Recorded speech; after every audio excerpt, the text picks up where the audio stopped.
along,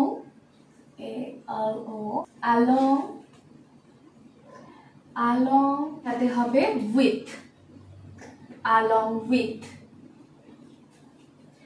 across and through,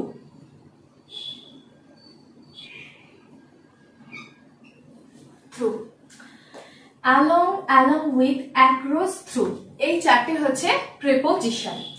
এই preposition গুলো নিয়ে আমরা ভীষণ রকম কনফিউজড যে এগুলোর মানেটা কি, বা আমরা কোন কথায় এগুলোকে ব্যবহার করলে আমরা আমাদের কথাটাকে সঠিকভাবে বলতে পারবো বা গুছিয়ে আমাদের মনের ভাবটা প্রকাশ করতে পারবো।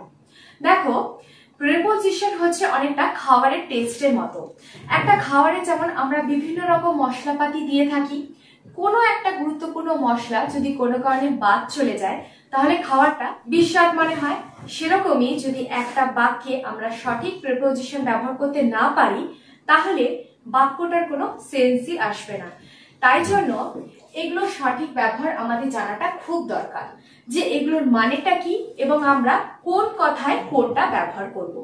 যদি আমি বলি যে আমি নদীর ধার বরাবর হাঁটছিলাম, এই যে ধার বরাবর এটা বোঝাতে আমি কোন প্রিপোজিশন ব্যবহার করব। আবার যদি বলি যে আমি দৌড়ে রাস্তা পার হয়েছিলাম, এই যে রাস্তা পার হওয়া এটা বোঝাতে আমি কোন প্রিপোজিশন ব্যবহার করব। তাহলে এই সূক্ষ্ম সূক্ষ্ম সেন্স গুলো বোঝাতে আমাদের কিন্তু প্রিপোজিশনের ভীষণ রকম দরকার। সাথে সাথে প্রিপোজিশন যে কতটা ইম্পর্টেন্ট সেটা তোমরা সবাই জানো।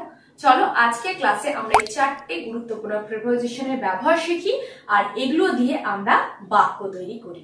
Welcome you back to the channel. I am Anushila. You are watching Delightful Learning with Onu. Without any further delay, let's jump into the topic. প্রথম দেখে নেব along এর ব্যবহার। আমি সমুদ্র তীর বরাবর হাঁটতে পছন্দ করি। কি বলা হচ্ছে? সমুদ্র তীর বরাবর। দেখবে যখন আমরা সমুদ্র সৈকতে হাঁটি, ঠিক সমুদ্রটা যেভাবে গেছে সেই সমুদ্রটাকে অনুসরণ করে সেইভাবে আমরা হেঁটে চলি, মানে বরাবর। যখনই এরকম বোঝানো হচ্ছে যে আমরা কোনো নির্দিষ্ট দিক বরাবর যাচ্ছি, সেটা রাস্তা হতে পারে, সমুদ্র সৈকত হতে পারে, কিংবা কোনো হরিজন্টাল সারফেস হতে পারে, মানে কোনো কিছু ঠিক অনুসরণ করে সেটা বরাবর যাচ্ছি, তখন আমরা along এর ব্যবহার করব। I like walking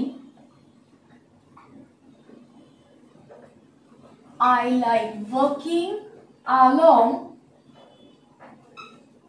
the beach.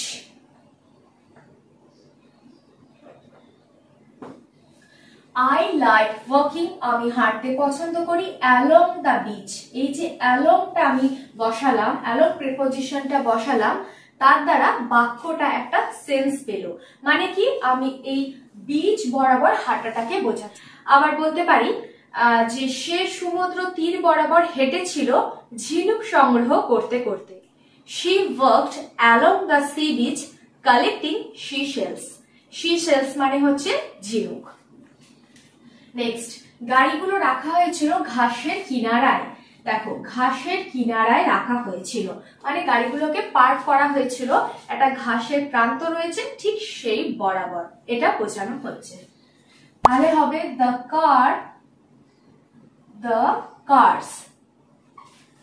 cars were parked করা হয়েছিল। The cars were parked along the grass verge.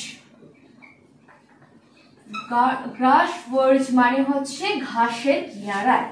এই যে along মানে ঘাসের কিনারায়। The cars were parked along the grass verge.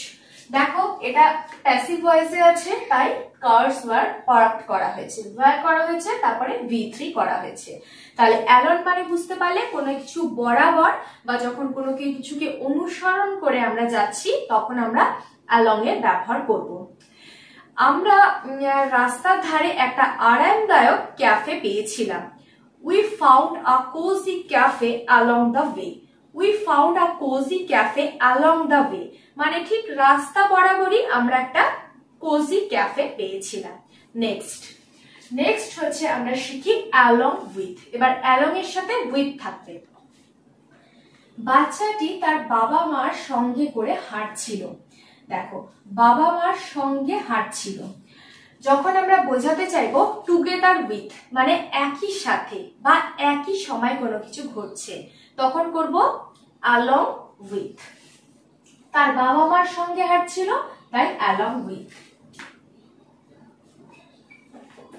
The kid was walking, continuous tense এ হাঁটছিল। The kid was walking along, তার সাথে with her parents।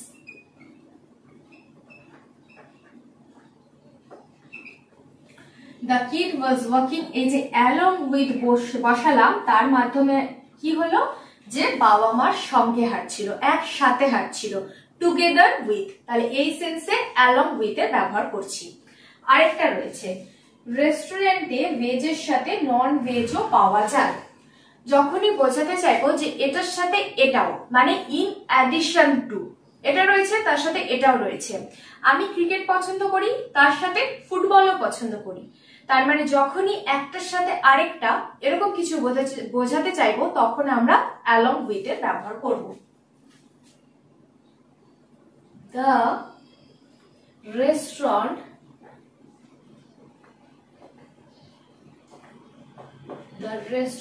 offers,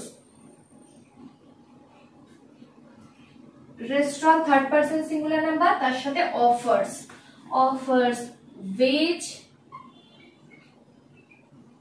along with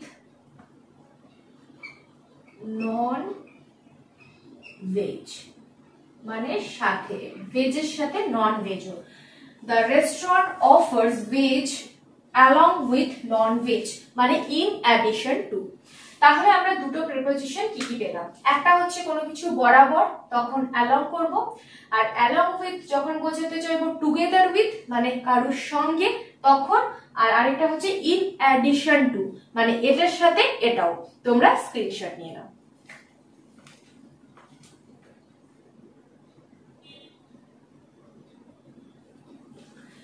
আমি সমুদ্র তীর বরাবর হাঁটতে পছন্দ করি।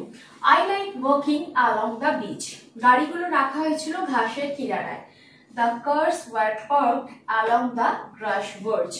বাচ্চাটি তার বাবা মার সঙ্গে করে হাঁটছিল।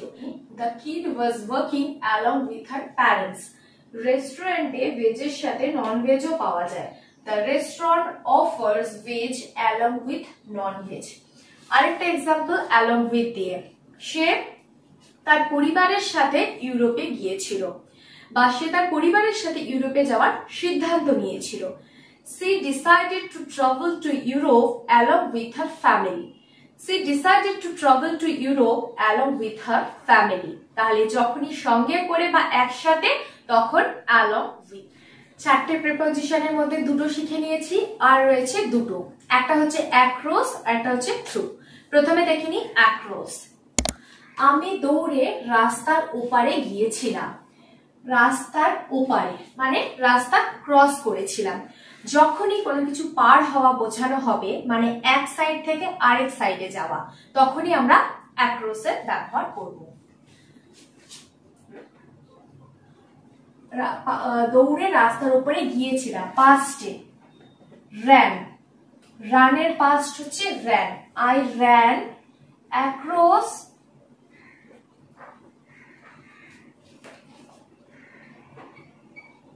the road বা স্ট্রিট, যাই বল। I ran across the road, এই যে across বসানো হলো, তার মাধ্যমে যে আমি রাস্তাটা দৌড়ে পার করেছিলাম, ওপারে গিয়েছিলাম, এটা আমি বোঝাতে পারলাম। তাহলে এক পার থেকে আরেক পার। সে সাঁতরে হ্রদটি পার হয়েছিল। হ্রদের এই প্রান্ত থেকে সাঁতরে ওই প্রান্তে গিয়েছিল। হি সুইম এর পাস্ট হচ্ছে swamp, SWAM, swam across the lake মানে হ্রদ। He swam across the lake। আচ্ছা, যদি বলি আমার বন্ধু রাস্তার ওপারে থাকে, my friend lives across the road। my friend lives across the road বা street। কুকুরটি অন্ধ মানুষটিকে রাস্তা পার করে দিয়েছিল। the dog led the blind man across the road। the dog led the blind man across the road। শিশুটি হামাগুড়ি দিয়ে মেঝেটাকে পার করেছিল, মানে মেঝের এক প্রান্ত থেকে আরেক প্রান্তে গিয়েছিল। the baby crawled across the floor। the baby crawled across the floor। তাহলে যখনই across বসিয়ে দিচ্ছি তখনই বোঝাতে পারছি যে এক প্রান্ত থেকে আরেক প্রান্তে। নেক্সট, আমরা বাংলার মাধ্যমে ইংরেজি শিখি। এই যে বাংলার মাধ্যমে, এবার শিখবো থ্রু। থ্রু হচ্ছে কোনো কিছুর মাধ্যমে বা কোনো কিছুর মধ্যে দিয়ে। যেমন আমরা যদি বলছি যে আমরা বাংলার মাধ্যমে ইংরেজি শিখছি, মানে বাংলাকে বেস করে, বাংলাকে মিডিয়াম রেখে আমরা ইংরেজিটা শিখছি, এরকম যখন কোনো কিছুর মাধ্যমে বা কোনো কিছুর দ্বারা, তখন আমরা থ্রু এর ব্যবহার করছি। উই লার্ন মানে এটা হচ্ছে শিখি বোঝাচ্ছি। উই লার্ন ইংলিশ, যেটা শিখছি সেটা আগে, through Bengali.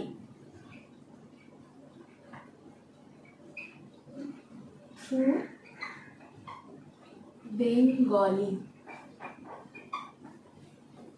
We learn English through Bengali মানে বাংলার মাধ্যমে ইংরেজি শিখছি। তাই তো করছি, এই যে বাংলা বাক্য সেগুলোকে ট্রান্সলেট করছি আর বাংলা ভাষা দিয়ে এক্সপ্লেন করছি, তাহলে বাংলার মাধ্যমে শিখছি। তাই we learn English through Bengali. আমরা আমাদের নাক দিয়ে শ্বাস নিই বা নাকের মাধ্যমে শ্বাস নিই। We breathe through our nose. We breathe through our nose মানে কোনো কিছুর মাধ্যমে। আমরা মাইক্রোস্কোপ দিয়ে তারাদের দেখেছিলাম। এই যে মাইক্রোস্কোপের মাধ্যমে মানে মধ্যে দিয়ে। আরেকটা হচ্ছে, একটা হচ্ছে কোনো কিছুর মাধ্যমে মানে কোনো কিছুকে মিডিয়াম করে, আরেকটা হচ্ছে কোনো কিছুর ভিতর দিয়ে। এটা যদি আমরা বোঝাই তখনও থ্রু এর ব্যবহার করি। দেখেছিলাম, we saw the stars through the microscope।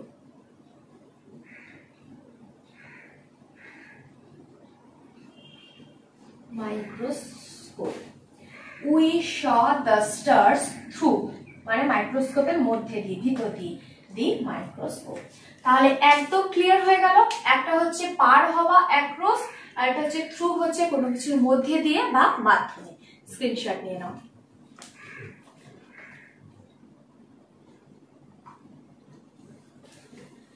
আমি দৌড়ে রাস্তার ওপারে গিয়েছিলাম। I ran across the road। সে সাঁতরে হ্রদটি পার হয়েছিল। He swam across the lake। আমরা বাংলার মাধ্যমে ইংরেজি শিখি। We learn English through Bengali। আমরা মাইক্রোস্কোপ দিয়ে তারাদের দেখেছিলাম। We saw the stars through the microscope। So that's all for the day। এই ক্লাসটা যদি তোমাদের ভালো লেগে থাকে তাহলে আমার জন্য অবশ্যই একটা লাইক করে দাও, আর আজই চ্যানেলটাকে সাবস্ক্রাইব করে ডিলাইটফুল লার্নিং উইথ অনুর সাথে কানেক্ট হয়ে যাও। পাশে থাকা বেল আইকনটাকে অবশ্যই প্রেস করে দিও, যাতে আমি এই ধরনের ইংরেজি ভিডিও দেওয়ার সাথে সাথে ইনস্ট্যান্ট নোটিফিকেশন তোমাদের কাছে পৌঁছে যায়।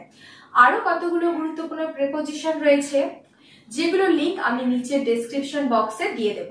যেমন মনে করো অফ নাকি ও ডাবল এফ। অফ মানে ও একটা এফ না ও ডাবল এফ, কখন কোনটা ব্যবহার করব। আরেকটা হচ্ছে preposition in, on, at, under, below, কখন কোনটা ব্যবহার করব।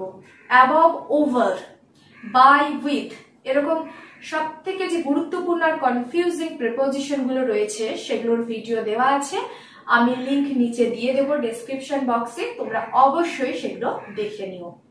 আর নিচে কমেন্ট বক্সে কমেন্ট করে তোমাদের মূল্যবান মতামত জানিও।